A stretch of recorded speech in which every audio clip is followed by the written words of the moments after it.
Good morning, and welcome to the last strategy session of the summit, the 10th anniversary of our national summit. I've decided that the last session is always the best, so you will see a lot of enthusiasm from this panel. I'm absolutely honored to be able to moderate this panel.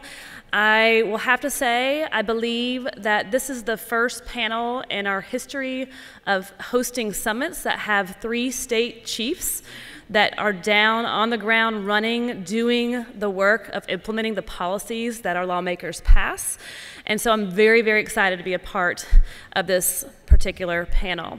My name is Cari Miller. I'm the Policy Director for K-3 Reading at XII. All and everything I do is for the love and passion of kiddos and focused on reading. I was a teacher, a reading coach, and had the opportunity to work as the Deputy Director of Just Read Florida, which was the statewide reading initiative Governor Bush enacted many years ago. And now I have the opportunity to work with policy.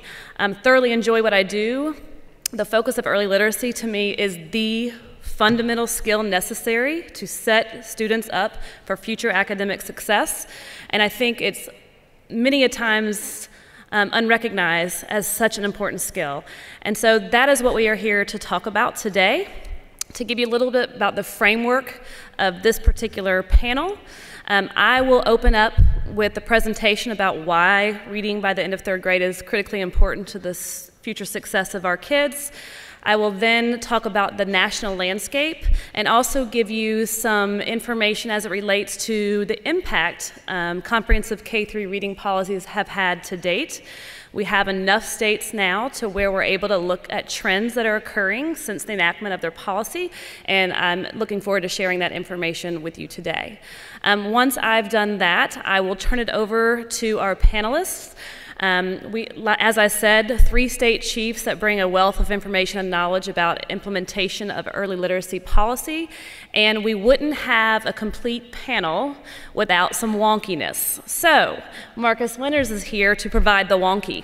And so he is a professor, associate professor at Boston University, and he has done a decade of research on Florida's specific K-3 reading policy, and he's here to share a little bit about the newest research on Florida's policy, which I'm excited to hear about. And then I would like to introduce our panelists after I've kind of delivered the framework and presentation here today. So with that said, I'll get started.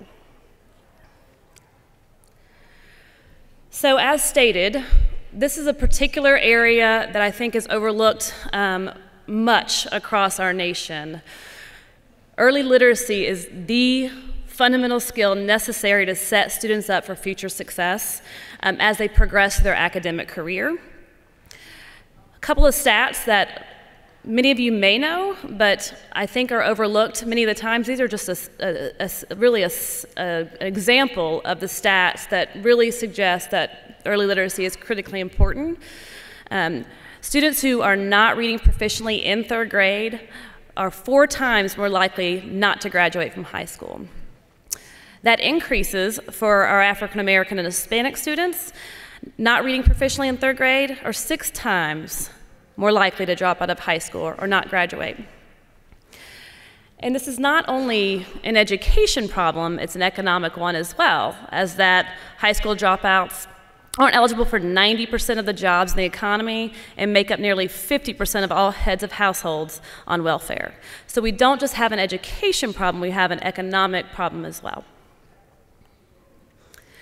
So the goal of a comprehensive K-3 reading policy is really to ensure kids exit 3rd grade with the necessary reading skills to be successful with the more rigorous 4th grade coursework and content they are going to face.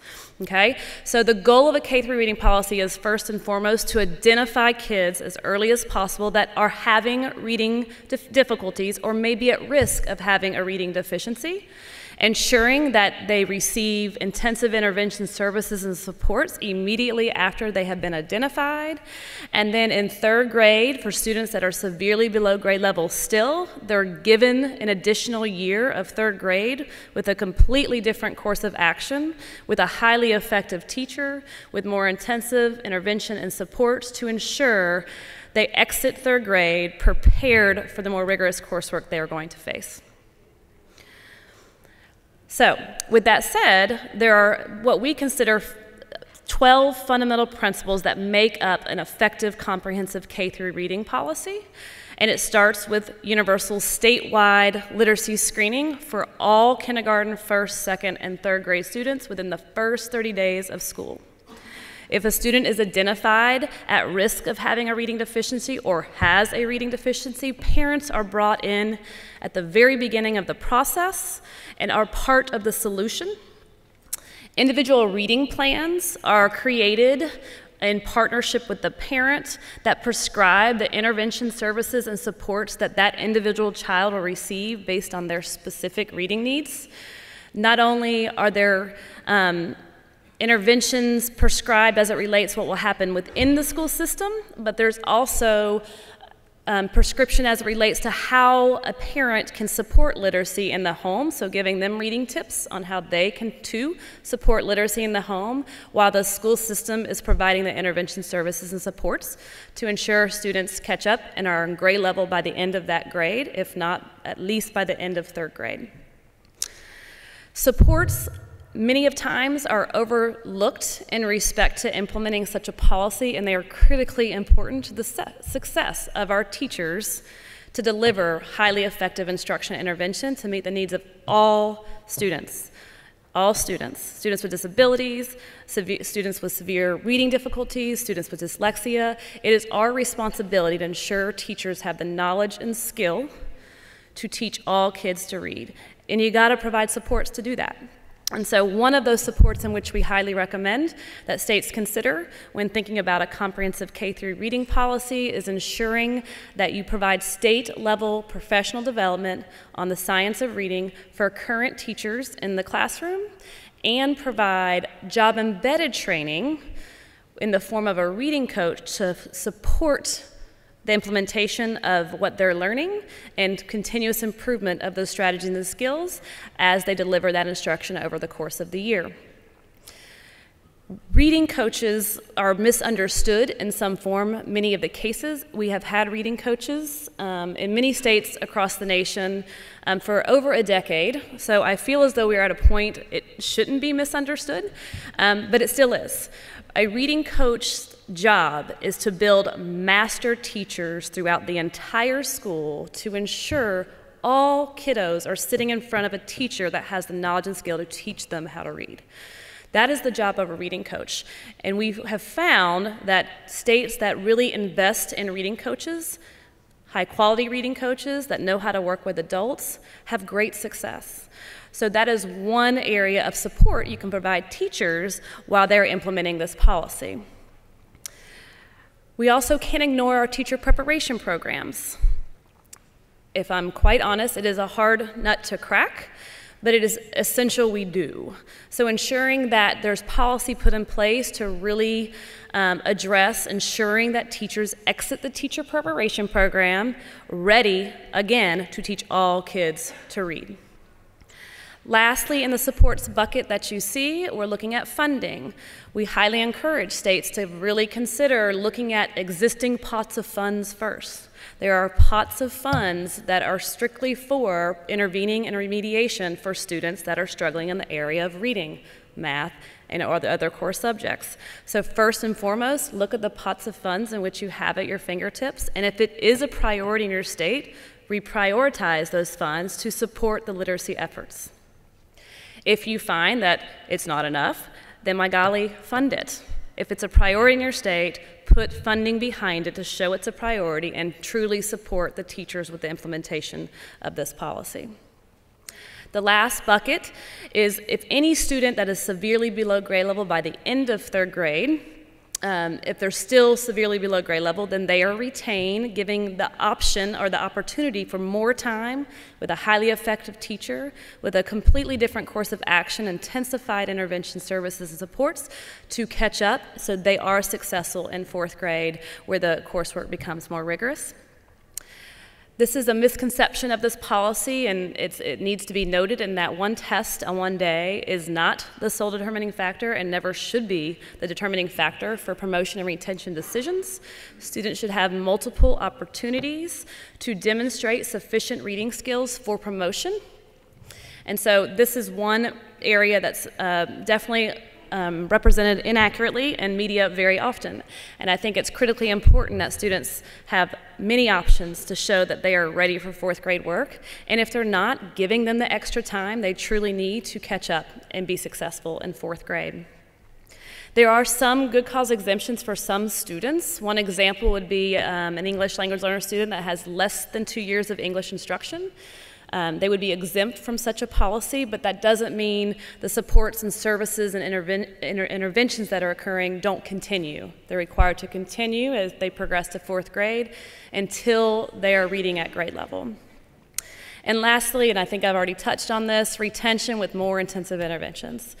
If a child is retained in 3rd grade, it should be a completely different course of action. You cannot put them through 3rd grade, provide the same instruction, and expect a different result. So there truly needs to be a strong focus and policy as it relates to intensifying intervention services for these kiddos that truly need that support to be successful readers. So I'm going to show you a little bit of the landscape of K-3 reading policy across our nation, and we actually have an unbelievably good amount of states that have adopted some form of K-3 reading policy. The states you see in dark blue are those that have adopted comprehensive K-3 reading policy that align with these fundamental principles. And most recently, in 2016, Michigan joined the crew of comprehensive K-3 reading policy states, and Idaho and Tennessee adopted some more of those fundamental principles to support early literacy efforts in their state. We are at a point in time that we have a handful of states that we can actually start looking at impact and looking at the trends that are occurring in states that have enacted such a policy. And what this graphic shows, it represents the National Assessment of Education Progress Data, the NAEP 4th grade reading. And it shows basically comparing K-3 reading policy states or program states to non-reading program states and how they've progressed since the enactment of that policy. And as you see, 6 states are making faster improvements on NAEP 4th grade reading than states without that particular policy. At XII, we had the opportunity to take a look at equity and how these states may be closing the achievement gap. And in African American students, all 7 states that have had the policy long enough to start analyzing their impact are outperforming states without these programs and closing the achievement gap. For Hispanic students, 4 states with reading programs compared to those without are closing the achievement gap for our students. I always come back to Florida, and that is pretty much what I consider, and it's probably a lack of a better term, is the mothership of this policy. Since Florida has enacted this policy, however, we've seen ways in which it absolutely could be improved for the better for states that are implementing the policy. Florida, as you can see in this chart, once again, NAEP 4th grade reading, they've had a great trajectory of improvement in student achievement in 4th grade reading. The most improvement happened within the first 5 years of implementing this comprehensive K-3 reading policy, but you are still seeing progress being made over the course of the past few years. Florida students outperform the national average in every subgroup of 4th grade reading. I'd like to point to students with disabilities and Hispanic students, in that we've had the most progress with those 2 populations. And then you ask, well, what about those students that were retained? What about the students that were retained a year, given intensified intervention services and supports to catch up with their peers? This references much research that Marcus Winters is an author of, and basically was found when retained kids were compared to those that just met the cut score for promotion, outperformed them in math and reading all the way through 8th grade. And the greatest impact in learning was our minority students. Marcus will be sharing more so about the newer research that's come out most recently, so I'll leave that to him. I also wanted just to touch on this. We have 2 superintendents that represent these states today, so they'll elaborate a little more. But we had the opportunity to conduct impact studies in a handful of states, and we are finding great reception to the policy. In these cases, I show you some qualitative data, and it's basically teachers' perspective of the policy. And across these 2 states, the ones that stand out to me are teachers agree that there was an increase in learning time for struggling readers, and also increased efforts to engage parents immediately. 2 other states in which we conducted an impact study are Nevada as well as Colorado.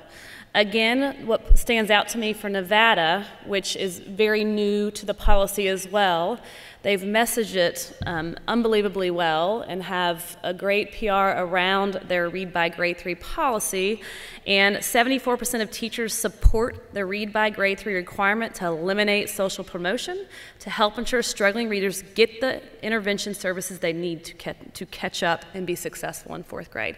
That is a powerful stat, because typically retention is not viewed very positively, but they see it of value to ensure kids have the time that they need with a highly effective teacher to give them the services and supports they need. Colorado, we were able to look at some preliminary results regarding the impact on student outcomes. They administer a pre and post assessment, kindergarten through 3rd grade, that shows whether students have a significant reading deficiency or not, and they're seeing much improvement in student achievement in the area of reading. They've had fewer students identified with significant reading deficiency, and they've had the most improvement with their English language learner population. With that said, I'm going to turn it over to our panelists, but first I would really like to introduce them. First with us, Marcus Winters. As I said, he's associate professor at Boston University and is a senior fellow at the Manhattan Institute. His research focuses on education policy, including school choice, accountability, and teacher quality, and again, a decade of research specific to K-3 reading policy in Florida, which he'll share a little bit more about today. I also want to introduce our other 3 state chiefs, which all state chiefs started their careers as teachers. Superintendent Johnson went on to serve as a school board member for one of the North Carolina's largest districts prior to his election as state superintendent, which was this past January is when he started. Superintendent Spearman also served as an assistant principal and has served 4 terms as a member of the South Carolina House of Representatives, Deputy Superintendent of South Carolina Department of Education, and 10 years as the Executive Director of South Carolina Association of School Administrators. And lastly, but not least, Commissioner McQueen, as I said, was a teacher, went on to serve as a Senior Vice President and Dean of the College of Education at Lipscomb University prior to her appointment as Commissioner. And I'm unbelievably honored to moderate this panel because we have an unbelievable lineup that you're going to learn a lot from. So with that said, I'm going to turn it over to Marcus Winters. Great. Well, thanks very much. So as Cari said, I've been studying Florida's what I call it their test-based promotion policy, at least that aspect of the policy for a long period of time. And I have some new research on it that I'm going to share with you, kind of the broad scopes, the summary of what we've found. I'm happy to talk about details with anyone who's interested. Looking at several different aspects of this policy that I think really is going to add to the conversation. So I think this paper is really addressing 3 different points. One has to do with the effect that the policy has on student performance within the gateway grade. Here, the gateway grade is 3rd grade, right? The grade that students have to perform above a certain benchmark on before they are default promoted to the next grade. I also look at another measure of the effect of actually being treated by the policy, so being retained or remediated under the policy. And the nice thing about Florida's policy is it's been around long enough that we can look at some longer-term outcomes through high school, which we can't do in a lot of other policies that have adopted more recently. And last, I'll say something about the costs of these policies, because I think that's something that's been really misunderstood up to this point. So first, just focusing on the effect that the policy has within the gateway grade. So in Florida, again, within the third grade. And I think that this is something the academic literature has looked at before. I have new evidence from Florida that I think is interesting, but one thing is that I think that it's often not thought about enough within the policy conversation. That we focus a lot on the effect of retention itself. I mean, understandably, we should be focused on that as well. But these policies are also accountability policies that give incentives to both students and teachers and parents to try to push student performance above that line so that they avoid the need for retention itself, for retention under the policy. So really is there a response to the threat of potential retention before that decision is even made? And the way that I do that is I look at, within Florida, whether there was an increase in third grade performance within schools that is over and above what we see in the performance within the same schools in higher grades, right? So a policy focused on pushing kids above a line in the third grade, we would expect to have potentially a big impact on third grade performance, but wouldn't necessarily impact the performance of fourth graders and fifth graders within the same school. So that's really the way I kind of measure this policy. In summary, overall, what I end up finding is that the adoption of the policy, the threat of retention under the policy, led to statistically significant and a modest but meaningful improvement in student standardized test scores within the third grade. And the effects, I'm able to look at this within 2 large school districts. I can also look at whether the effect differed for students who entered the third grade with very high or very low reading performance. And basically you see a pretty similar effect across the distribution, except it might not have had as large of an effect on the best readers when they entered into third grade, which also makes some sense. And I think this policy, especially when I get to the cost aspect of it, has some really important implications for the way we think about the policy. The next thing I look at, and the thing that I've studied for the last decade, is the effect of retention and remediation of the policy itself. So one of the reasons I've been studying this for a decade, it's not just because I can't, I keep looking at it in new ways over and over again, it's just the students keep moving on through school, and this is a policy we want to see if it has how much the effects that we see early on kind of fade out over time. So I had a recent paper that was published in the Journal of Public Economics with my co-authors Marty West and Guido Svert, where we used what's called a regression discontinuity design, and we looked at the effect of being treated under this policy and found that it led to through high school, very large increases in student reading and math scores when you compared students within the same grade, and I actually think that's the best way to do it. We didn't see an impact on high school graduation, but we did see a really big change in the students' performance within high school. So they took fewer remedial classes in high school, and they had higher GPAs in high school, and it's worth kind of parsing out why that might be. But even in that paper and in other research that's looked at test-based promotion policies, there's a really big limitation of this. And they're very elegantly designed for the academic perspective, but it might provide us limited evidence for policymakers in particular, because the way that we've estimated this, and again, I'm happy to talk about why, but the way we've estimated this in the past has focused exclusively on students who scored really close to that cutoff in that third grade year. So technically, all of the estimates we have of the effect of these policies on the kids actually treated by them are only specifically applied to students, within that little band, which is a made-up. That's not exactly 10 points, but it's close enough within that band. But if the effect of the policy is different for very, very low-performing students than it is for students who just barely got retained by it, then we would be missing that. And from a policy perspective, that's an important thing for us to understand. So that's what I try to estimate in this other recent paper. Without getting into the details of how I get there, I think I have a way to plausibly estimate the causal effect of the policy using as a sample of students everyone who was retained by it, not just the kids very close to the threshold.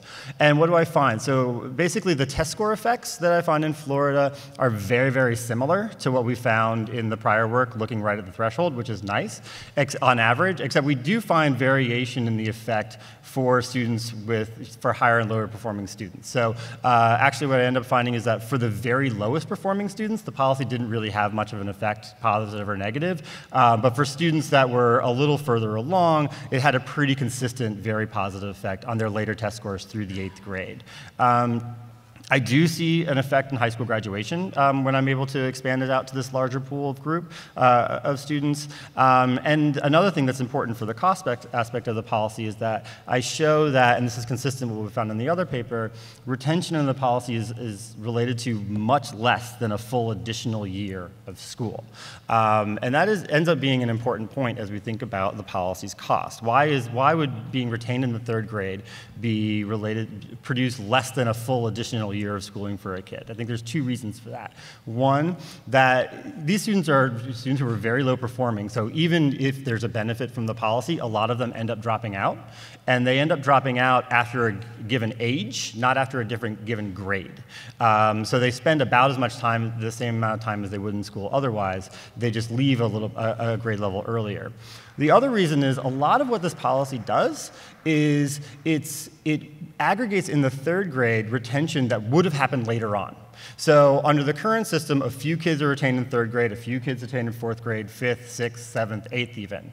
What this policy does, and a lot of those students who are retained later on were very low performing in 3rd grade. One of the things this policy does is it moves into 3rd grade retention for those students that would have happened later on otherwise, and which means that for those kids, the treatment actually didn't increase the amount of time they spend in school at all, right? They were going to be retained otherwise. So those 2 things reduce the amount of additional time the students spend in school, which has important implications for the last thing I'll talk about, which is the cost of these policies. So there's considerable concern that this policy and retention generally is a very, very expensive intervention. And very often you'll see there's really only been one systematic evaluation of what the cost of these policies might be. And in other papers, there's kind of a back of an envelope calculation that happens. And it's always a really big number. One of the interesting features about this policy is that it's costly to 2 groups. So it's costly to taxpayers, and it's potentially heavily costly to taxpayers because it's thought that the cost of the policy is a full additional year of schooling for a kid, right? At a year's worth of per pupil expenditure, which now nationwide I think we're at about $13,000. So that is relative to other interventions would be very, very high. It also imposed costs to treated students, right? So a student who's retained, who spends additional time in school because they were retained, they enter the labor market later than they would have otherwise and forego earnings that year, and they forego experience in the labor market later on. Those are costs that are imposed on the retained student in a way that the cost of a new curriculum does not impose a cost on the students themselves. So I'm going to argue that these costs are true, that there are costs to both taxpayers and students, but they've been very much misunderstood to this point. And I raised 2 points that I think are important. First is that the retained student does not represent an additional expenditure to the state for many years after retention is provided. So intuitively, when the student is repeating the 3rd grade, they are not simultaneously enrolled in the 4th grade.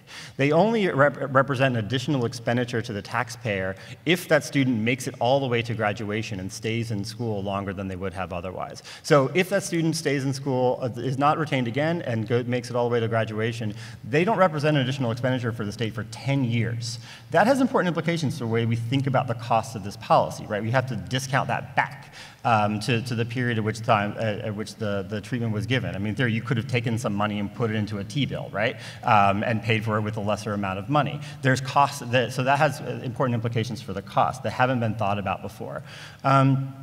The second is, and why I focused on that finding from the prior work on the retention, the fact that the treatment associated with less than a full year, much less than a full year of additional schooling for the average treated kid, reduces the cost of the policy both to taxpayers and to the treated students. So students who were going to be retained otherwise do not have an additional cost because of this policy, right? They only would if the counterfactual was a policy of banning retention, which is not something that I think is really on the table in most places. And also for the students, so for the students themselves and also for the taxpayer, if they're not actually spending, if on average they're spending half an additional year in school, that cuts in half what that overall estimate of the cost would be.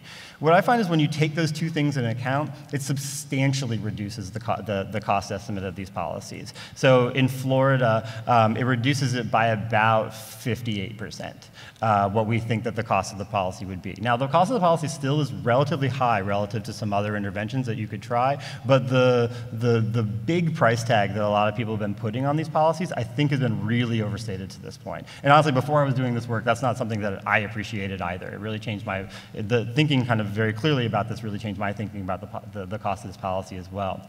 So the last thing I kind of do in this paper is I take the test score impacts, the impacts that we found from the literature, and use kind of recent econometric estimates for the relationship between those outcomes and later earnings for kids.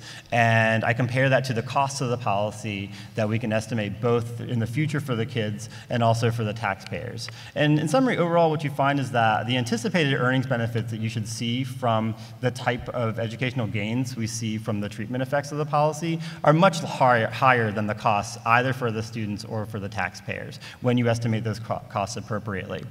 In addition, that first part of the paper on the effect within the third grade is the often ignored part of the thinking about this policy's effect. So that the effect within the third grade was modest, but expands over a very large, essentially the entire state.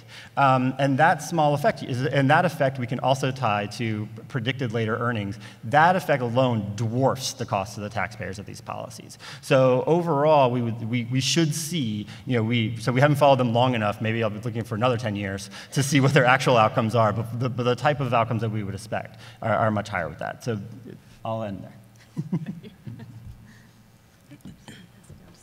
Oh. Thank you. Before I start, I would appreciate your help in indulging me in doing something. And this is going to make no sense to people watching this 3 years from now. But if you're in this audience, you've heard that about once every 10 minutes we're hearing some applause from the other room. I want them to know that you picked the best session. Because you picked the session about every... Oh, wait, yeah! Look, there we go. Woo! Woo!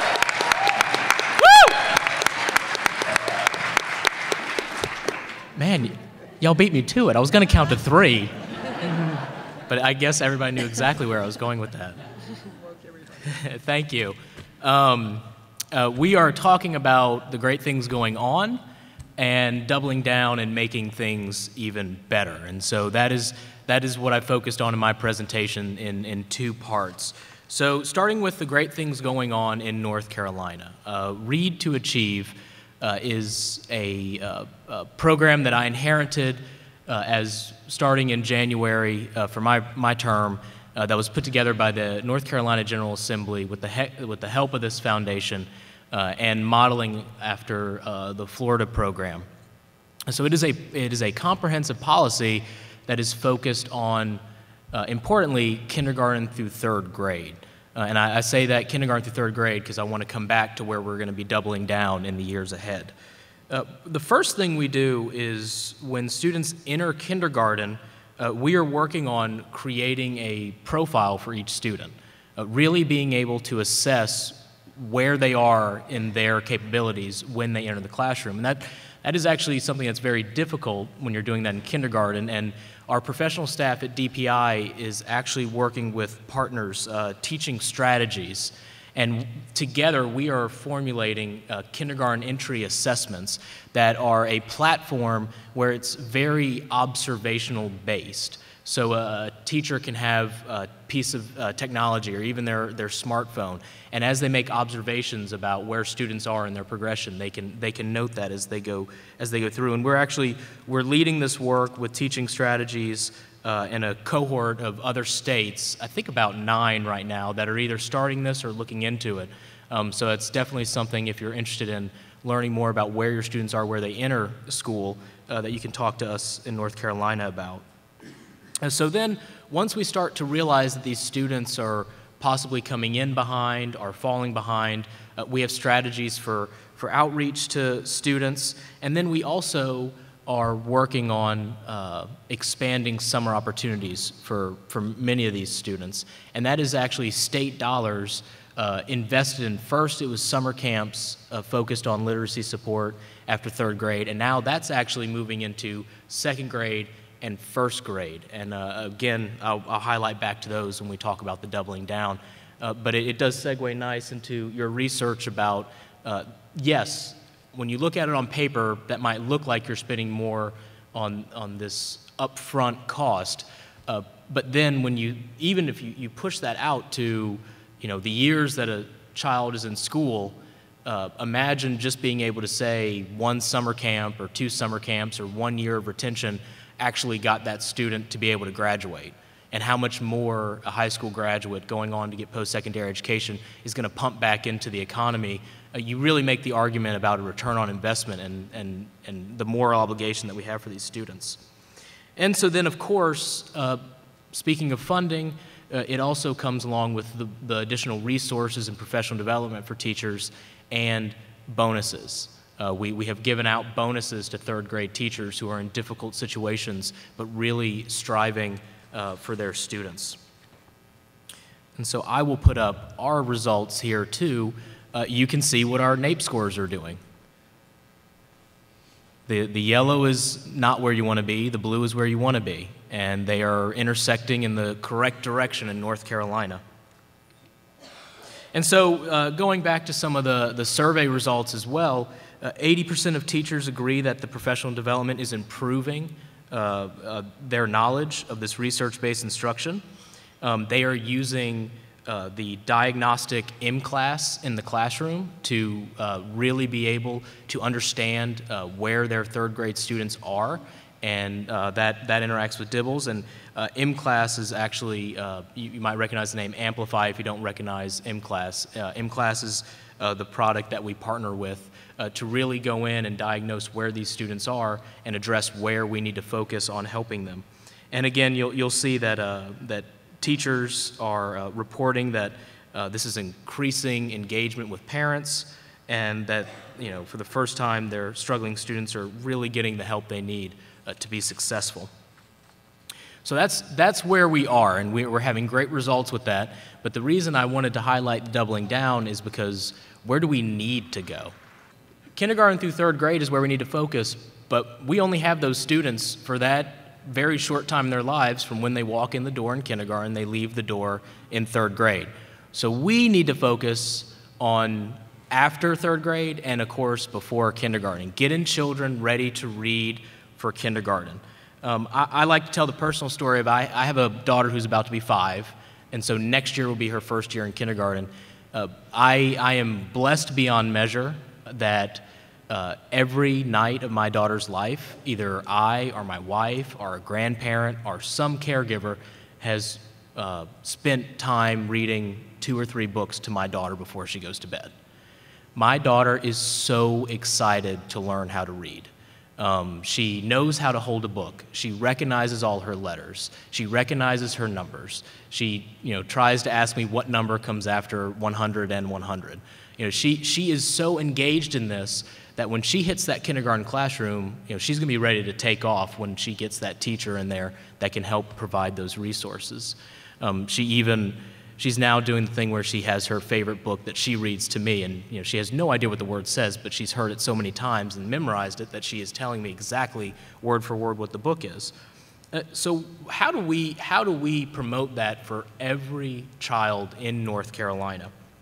So the first thing we're doing, with the support of the General Assembly, and this is really the brainchild of Representative Craig Horn, who comes to this convention year after year. So Craig is here in the audience, so if this is something you are interested in,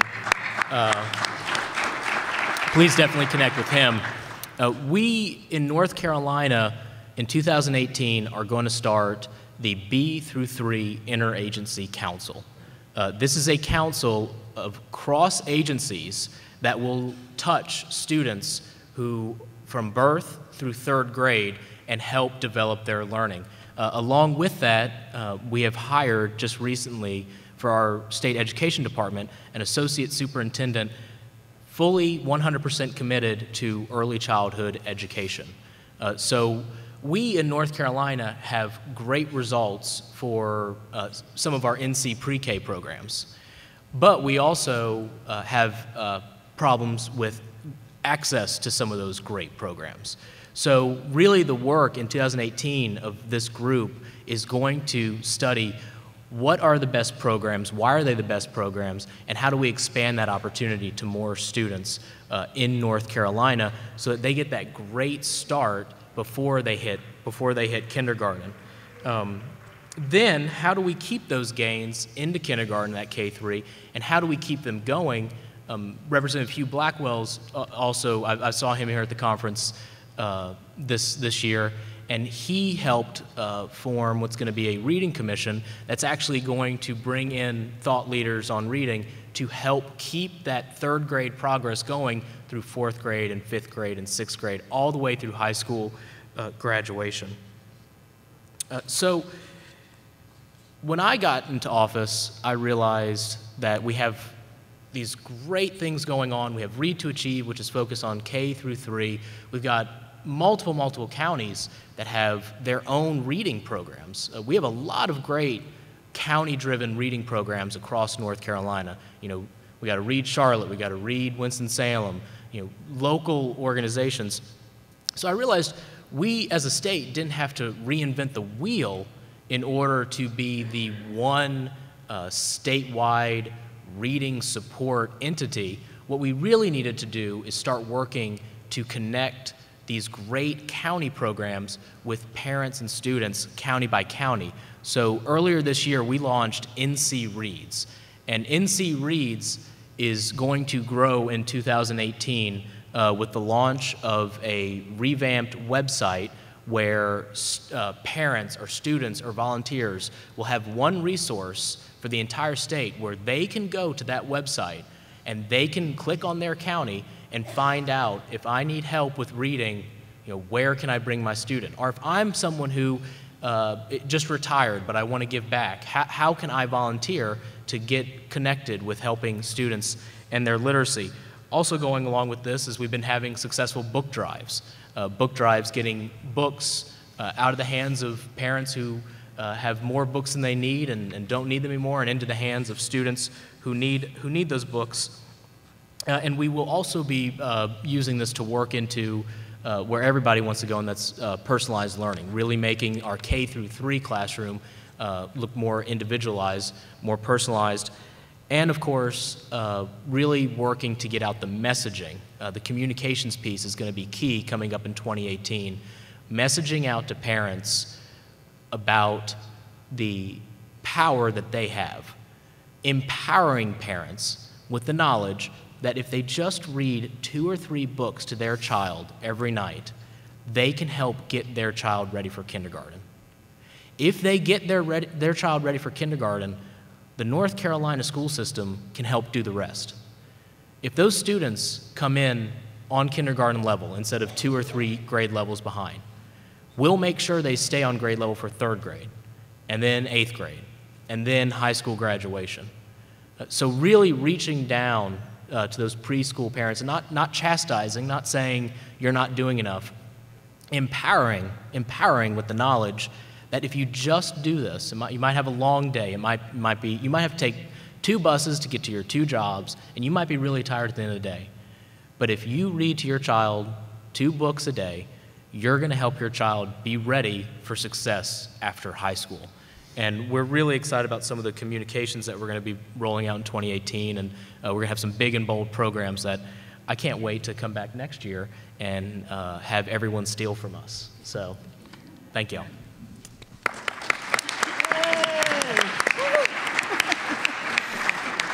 Thanks.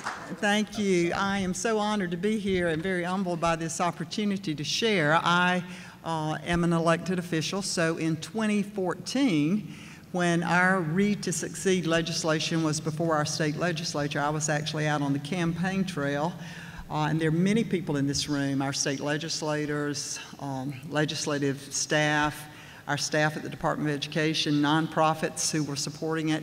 So kudos to all of you for the great work. And it made me feel great, Cari, when you went through the parameters of what good legislation. I think we can check off every piece of what you said needs to be in good legislation. We have that.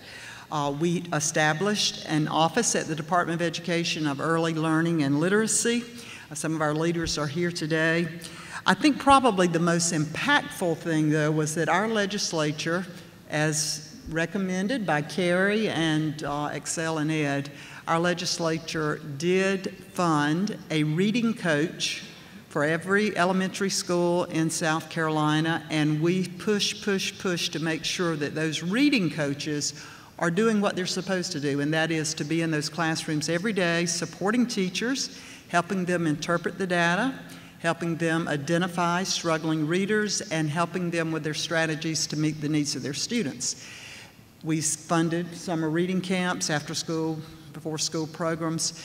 But we also required our teachers to get more training. And as I'm out speaking with teachers, and as a former music teacher myself, I can tell you I did not know how to teach reading. I had no reading training when I was in undergraduate.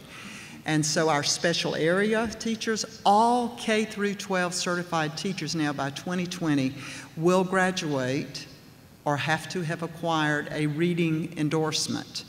And that's changing instruction in the classroom. So many teachers say, I didn't know how to meet the needs of these students. So we're doing everything as fast as we can to deliver modules of virtual training, professional development. We're working very closely with our higher ed institutions to get them on board, to make sure that they're graduating teacher candidates who are prepared. They've got many, many different strategies in their toolbox, and that's how we're going to affect this improved instruction for years to come. We also offer intensive interventions, and our last resort is retention in third grade. And this year is our full implementation year. So I hope in the future we're going to be up on that list to show you the great strides that we're making. We've had to change some assessments, so it's a little more difficult for us to show that growth as of yet, but it's going to happen, and we see it. We hear it from teachers. And in the survey that the foundation helped us, Cari's already given you those statistics. 85, 86% of our teachers are saying we see we see what that increased instruction time, we see what better instruction is, the outcomes that are coming from our students. So when our teachers are happy and are seeing it, it's a verification that we're doing the right thing. Communicating is always, probably should be the first thing that we do, but sometimes we get so busy it's the last thing that we work on. But I'm really proud of our staff at the department, and over the last year we have developed a micro website called screads.org. I think I got ahead of my slides, so let me step back just a minute. But we also partnered with Metametrics to utilize our Lexile and Quantile frameworks to report to our parents so that they can know. They need to understand. Sometimes the statistics that we give, they don't really understand them. It's hard for non-educators to make sense of it. So we're trying to be as family-friendly as we can with the information that we send out. And on our micro website, screads.org, that is developed for moms and dads and grandparents. And by the way, I could talk about my grandchild. She can hold a book already, you know. I'm proud of you.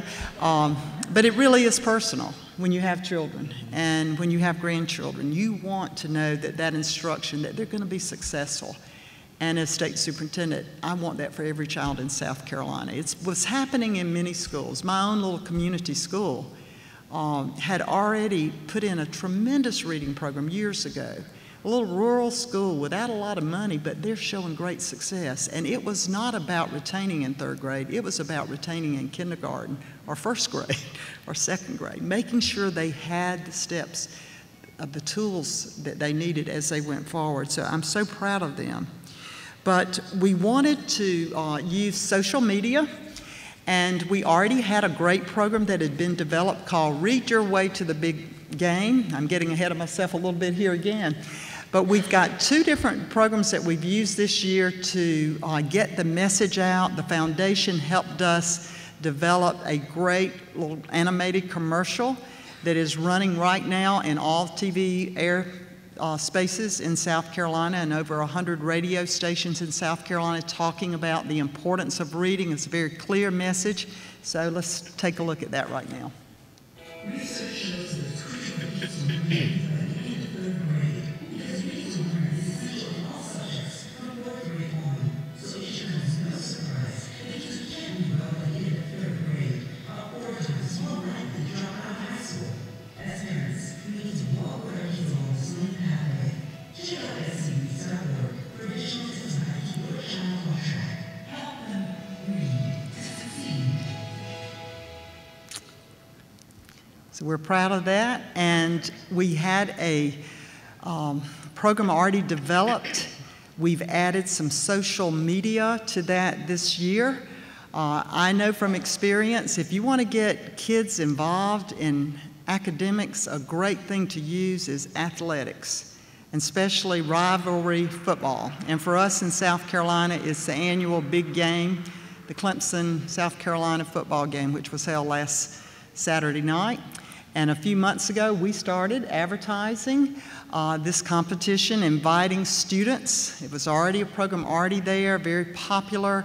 Students, kindergarten through 8th grade, read 6 books, send in your name, tell us if you're a Clemson fan or a Carolina fan, and you may win 4 tickets to the big game for your family and on the field sideline passes. And so we had tens of thousands of entries. We also had contests for the teachers, decoration. We worked with both universities so the mascots show up to make the big announcement. I'll tell you that 2 young ladies who won came to the game. We went on the field prior to the game last Saturday night. And by the way, I grew up, still am a Clemson fan, but as my job now, I'm on the board at the University of South Carolina, so I wore that referee shirt to the game last Saturday night. But I didn't stay long so I could get in the car and really pull for my Tigers, but but it was a lot of fun. But the little girl, one of the little girls who won, it was the first time she had ever been to a football game, not a college game, but any game. And to be on the field and meet a former Heisman Trophy winner, George Rogers, and to see the excitement, her mom and dad, we had to give them shirts to wear so that they could be there pulling for their team. It was very special. And to know that that will always be a big memory in her life, in her family's life, and it's centered around her reading, was just very special. And so I would just encourage you to take advantage of whatever incentive you have to promote this and have fun with it, because that really is what we have to instill back in our schools today, a love of reading, that it's fun. And so we're trying to do that even with this big piece of comprehensive legislation, but getting those children that earnest desire to read and have fun with it is really what it's all about. Thank you.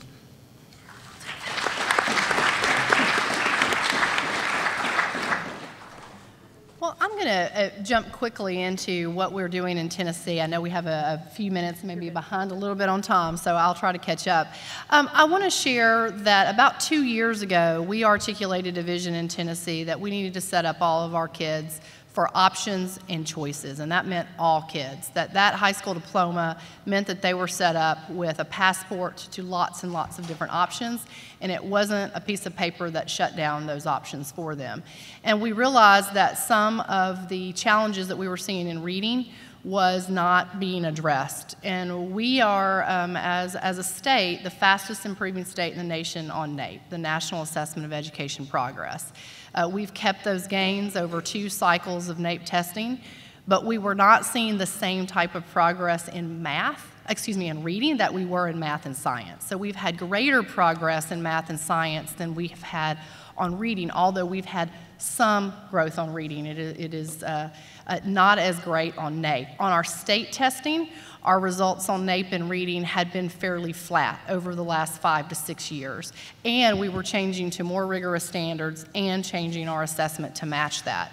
So we knew we had to focus in on reading. So in 2016, we started talking about these 5 priorities, and you'll notice that early foundations in literacy sit at number 1. We feel like it impacts all the others, and all of these are intertwined significantly. I have gone across the state in various ways and talked about how literacy is the equity issue of our time. I'll say that again. We believe literacy is the equity issue of our time, particularly here in Tennessee. And I'll tell you why.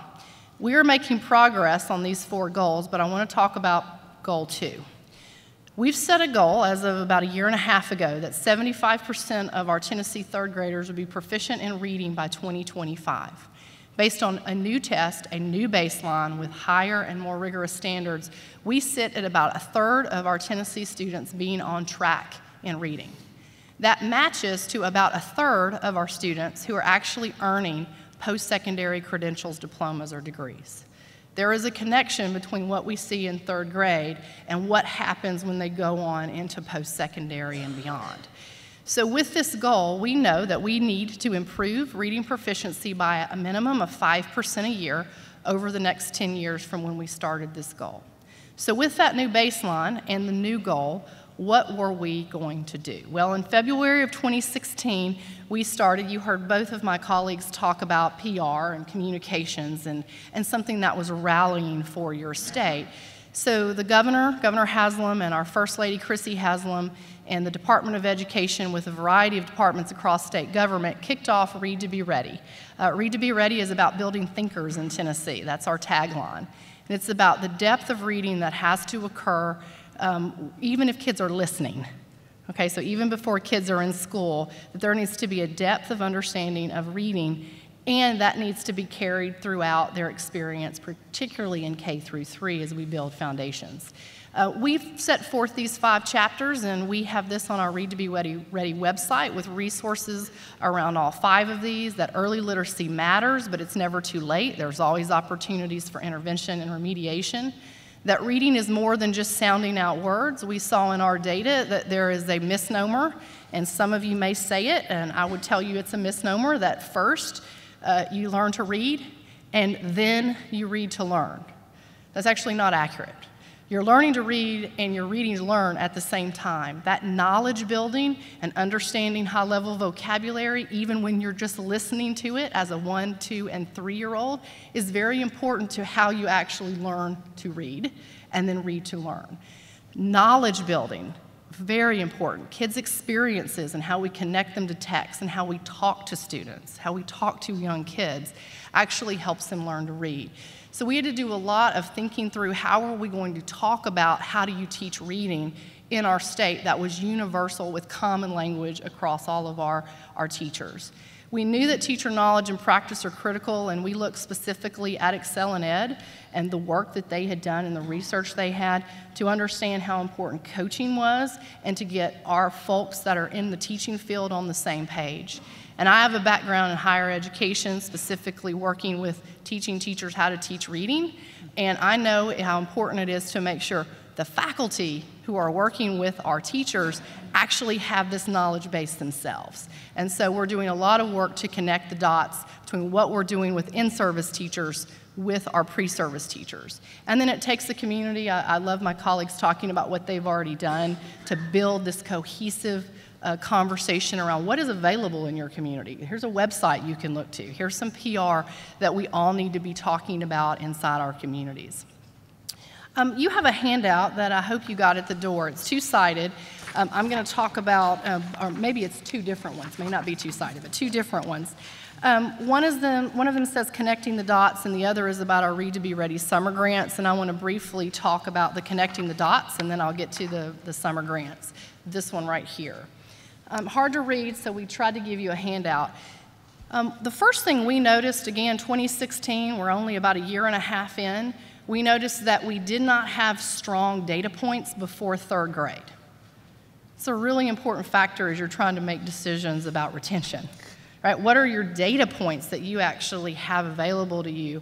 And so we are providing now an optional 2nd grade assessment that districts can opt into if they choose to. It's fully aligned to what our standards are and what our 3rd through 8th grade English language arts, social studies, science, and math look like. In fact, there's a really strong integration.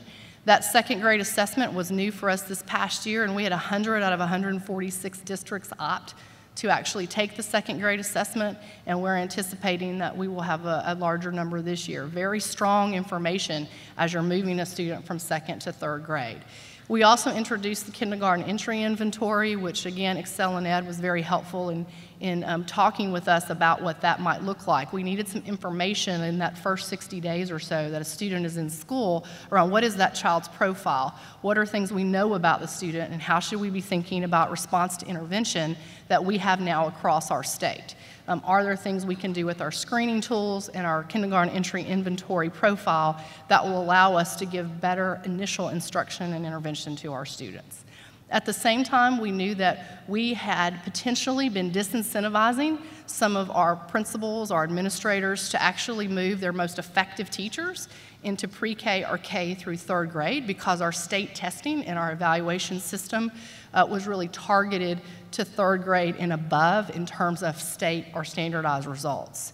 And so we wanted to have a portfolio option which shows student growth that can be part of a teacher's evaluation from pre-K all the way up through 2nd grade before the 3rd grade standardized testing began. And so we have introduced new opportunities for this portfolio to be used, and the General Assembly, many of you who are in this room, passed a Pre-K Portfolio Act, which essentially says that every pre-K and K teachers across the state who receive pre-K money from the state, they're required to now have all teachers complete this portfolio, which shows their own growth. And so that has been a component now of the work that we're doing. And we're also connecting the dots around a very specific tool, and I would point to it sort of in the middle of the page. It says Teaching Literacy in Tennessee. If you are in the field of reading, and I have a feeling many of you in this room are, I have been in the field of reading for quite a while. You'll know there are reading wars where we debate quite frequently. How do you teach reading? I'm so pleased that ExcelinEd has sort of said how important the scientific knowledge of reading is and the scientific basis of knowledge of how we learn to read.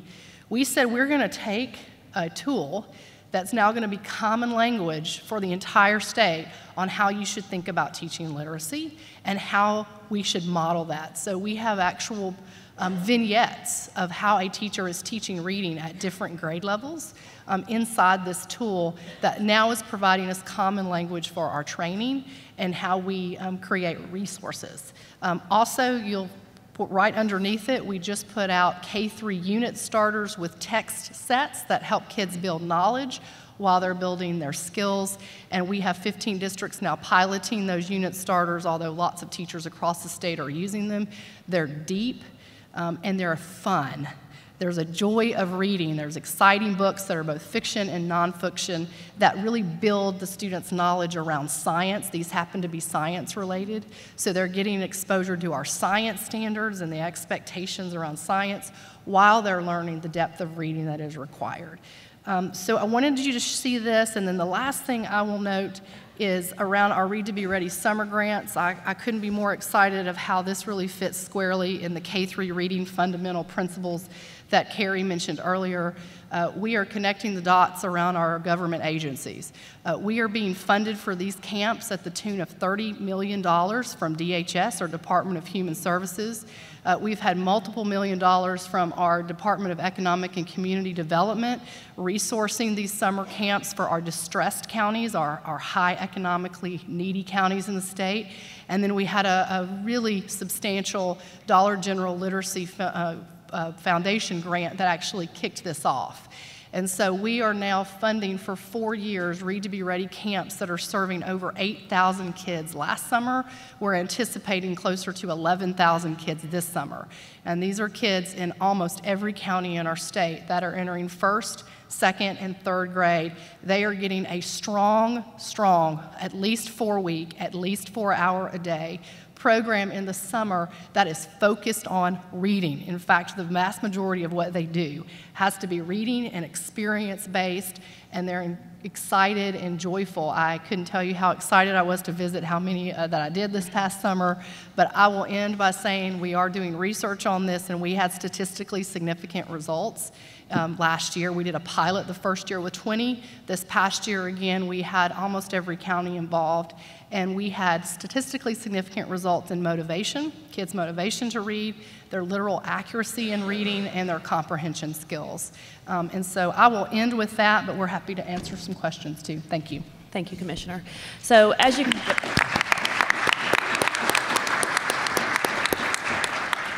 tell, a lot of great work going on in the area of early literacy in these 3 states. And there are other states that are doing unbelievably great work in the area of early literacy too. However, I'd love to see many more taking a comprehensive K-3 reading approach and really prioritizing early literacy, knowing that is the biggest predictor of whether a student's going to graduate high school or not. It's so unbelievably important. So with that said, what I'd like to do is open it up for questions from the audience. Because I'm a terrible moderator and have terrible time management skills, I have discovered that we don't have too much time. So if you can come to the microphone ready to introduce yourself and really with a pretty precise question, and I'm going to ask our panelists to have a pretty precise answer back to get as many questions as we can answered. Thank you. Yes, I'm State Representative Gail Harrell from Florida. And I'd like to know what you're doing in each of your states in this wonderful effort on early literacy to really identify those students with dyslexia. So many times in the reading wars, we have forgotten really that essential kid who's not going to be able to learn to read by traditional methods. What are you doing to address them with Orton-Gillingham-based methodologies? I'm happy to start with this one because actually Senator Mike Lee is one of our ed chairs from the Senate. He was here this week too, and he led the charge in the last legislative session to work with statutes, and we have told the state board that they are to actually look into this issue and come up with policies that will actually address this in our comprehensive reading plan. So that work's going to start next year. And then also I know to the Orton-Gillingham method, really, again, highlighting programs county by county in North Carolina that are focusing on that. I know one in Winston-Salem, really really does a lot of professional development for that and connecting them with more and more teachers around the state. Right. We're very focused in South Carolina. Our guru and head legislator who's bringing this to our attention is Representative Cari, who's been here. I'm not sure if he's in the room today, but we've done an awful lot in the last 2 years, developing training modules on our website to make strategies available to teachers. We work with the Orton-Gillingham folks to develop those. We've gotten tremendous hits and participation, people who have graduated from taking those modules on their own. We have just newly a charter school to be started that is focused on working with children in dyslexia, that will be a model site for us to go and visit and to help other teachers and folks learn, being very well equipped to screen for students. I think that as we screen right now, we have several different, we universally screen, but we don't have one model that we're using. We have several that districts can choose from. But letting folks be equipped with the strategies to know how to deal with those and working very closely with research-proven programs that we know work. That's our plan in South Carolina, and we've come a long way in the last 2 years.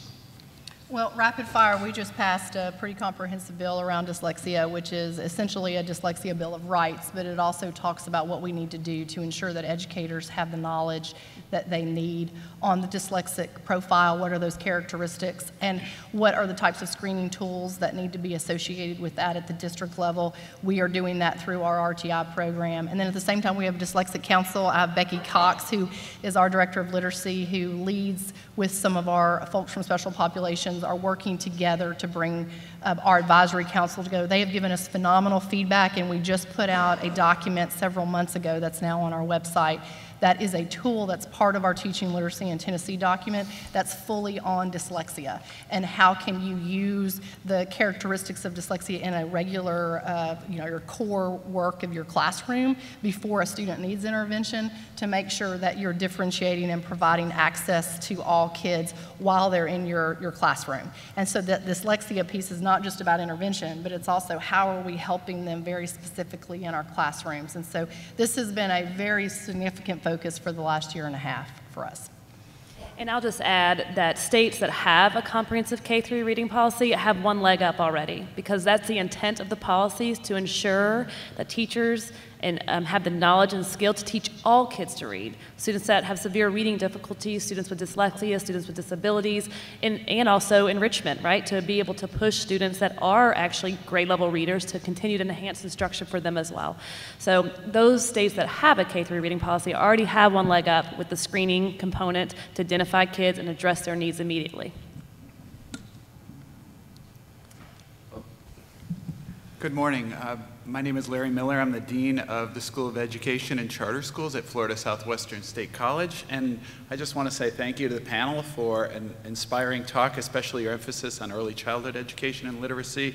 I found a lot of ideas I'll steal from you and take back to Naples with me, where it's a lot warmer than it is here. But anyway, I do have a question for Dr. Winters. I think your policy work is really inspiring, something that's worth replicating. I haven't had a chance to read the paper, but I'm curious to know if you were able to disentangle effects or if you saw any behavior by the teachers in determining kind of where they set maybe that bubble kid.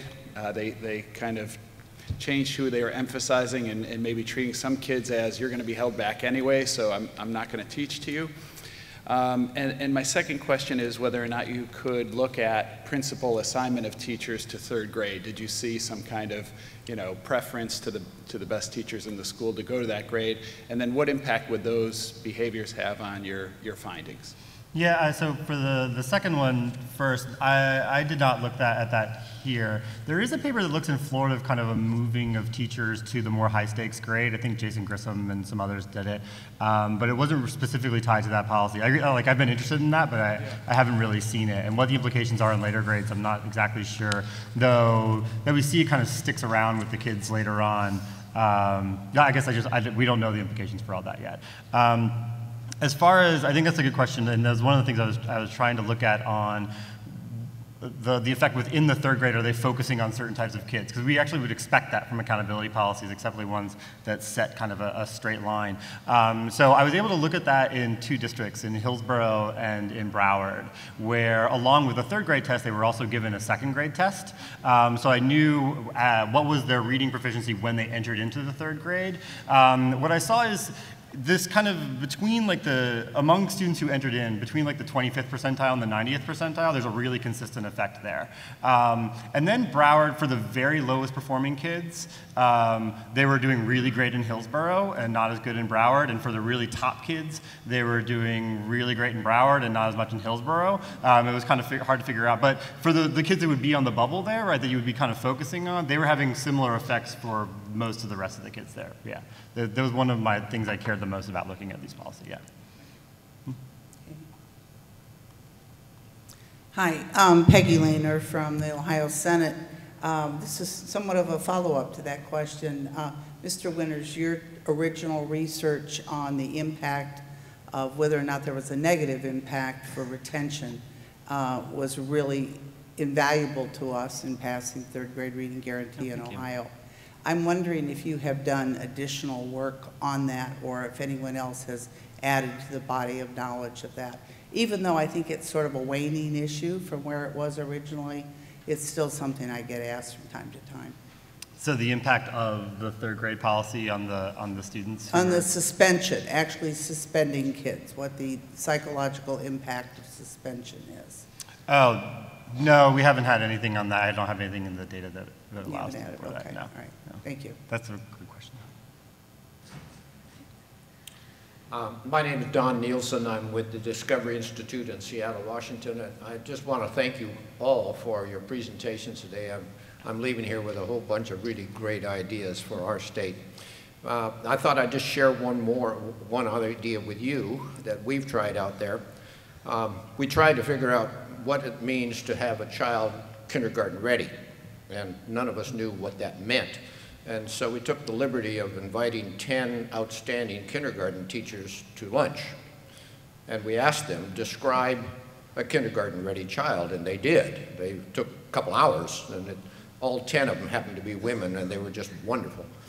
And then after lunch, we asked them, what would you tell a parent to do to get their child ready to be what you just described? And then they went at it again, and we kept getting notes, and we prepared a little card. Unfortunately, I didn't bring it with me, but it's a little card that can go on the refrigerator, and it's for every parent in the state of what you as a parent should do to get your child ready for kindergarten. And it's just very simple. I could send you all one if you're interested, but it's another idea that goes along with what you've done on reading. But as you all know, we need to do a lot more than just teach them to read in order to be ready for kindergarten. And so that's what we're trying to do out the West Coast. Thank you. Fantastic. Thank you. Thank you. Greg Sanders, North Carolina. In North Carolina, over 50% of the births are to mothers on Medicaid. So that's a data point we have. And I was interested in just how we use that data to ensure and maybe get those kids early help if they need it to be ready to read by kindergarten. Well, I'll just say I had the privilege before taking this office to work for a company that was really diving into big data.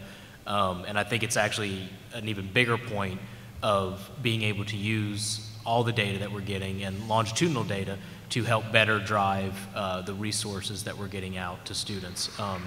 What I'd really personally like to do, and one of the big things we're working on, is really reaching out to parents as soon as that child is born. You know, one reason we started school, you know, for students at 8 years old is because way back when we thought that's when students started learning. And now we know that students, learn as soon as they're born, even maybe before. They're just sponges. And really, again, those cards you can get to parents, get them in the hands as early as possible.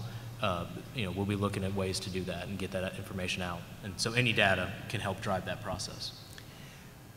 Okay. You're right.